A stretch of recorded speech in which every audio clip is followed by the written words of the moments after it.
O incêndio tem a ver com o nome do livro, Cinzas do Juqueri? Tem. Queria que você começasse a falar do segundo livro. Porque, ó, o Capa Branca, o nome veio bem natural, porque era assim, era a história do Capa Branca. Era o Walter, era o apelido de todos os funcionários.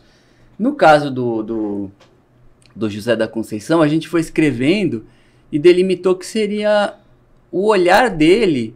Os dois livros estão em primeira pessoa. É como se o Walter contasse para mim ou para os leitores a história e o José contasse para mim e para os leitores, e para as leitoras, claro, a história. E a gente foi fazendo e falou, que título que a gente vai dar, né? Aí só caía em lugar comum, tipo, A Casa dos Horrores, né?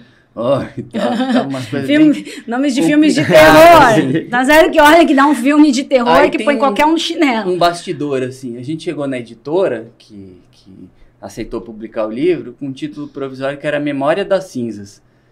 E não tinha Juqueri, tinha assim no subtítulo, alguma coisa pro Juqueri. Aí o editor ainda falou, vocês têm apego ao nome do livro? O título eu falei, nenhum, não pode sugerir. Aí falou, Cinzas do Juqueri. Eu falei, puta, é isso aí. Muito bom. E pronto, aí ficou. Porque foi essa coisa de resgatar parte, né? Porque assim, se a gente puxa a corda, ou abriu, é um livro infinito.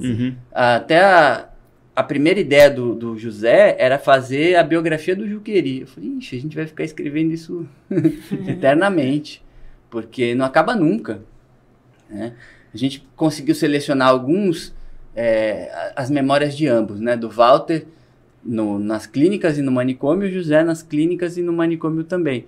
E aí a gente falou sobre os pacientes internos e outros funcionários com os quais eles conviviam. Mas e os outros, né? Tem gente que chega nas redes sociais para mim e fala assim, poxa, meu tio trabalhou no Juqueri. Será que o Walter ou o José conhece? Ixi, não sei, acho que não, porque era tanta gente lá que... né? Teve uma vez que uma estudante de jornalismo estava fazendo um TCC, que era um livro-reportagem sobre o Juqueri.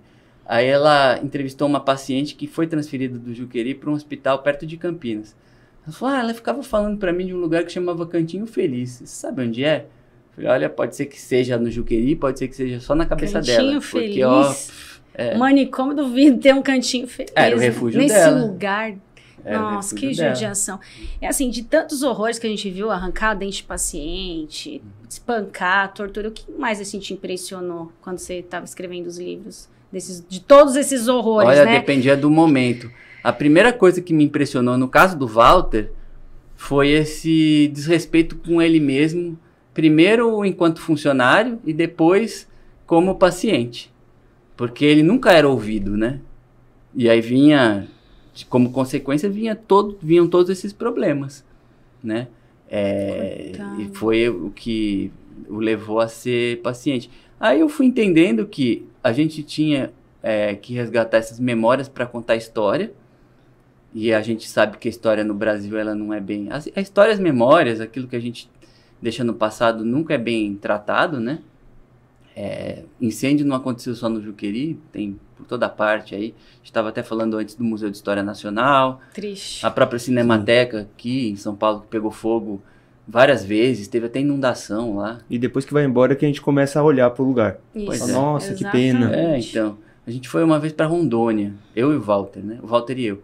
E lá tinha um museu da cidade, uma cidade pequena no sul de Rondônia, chama Vilhena, e tinha um museu da cidade, estava fechado.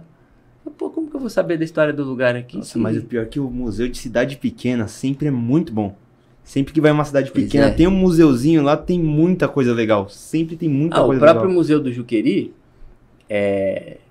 eu fui a primeira vez para Franco da Rocha em 2007, 2008. Final de 2007, começo de 2008.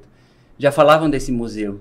Ele foi inaugurado em 2021, no meio da pandemia só. 2021? 2021 só. Um manicômio que funciona desde 1898.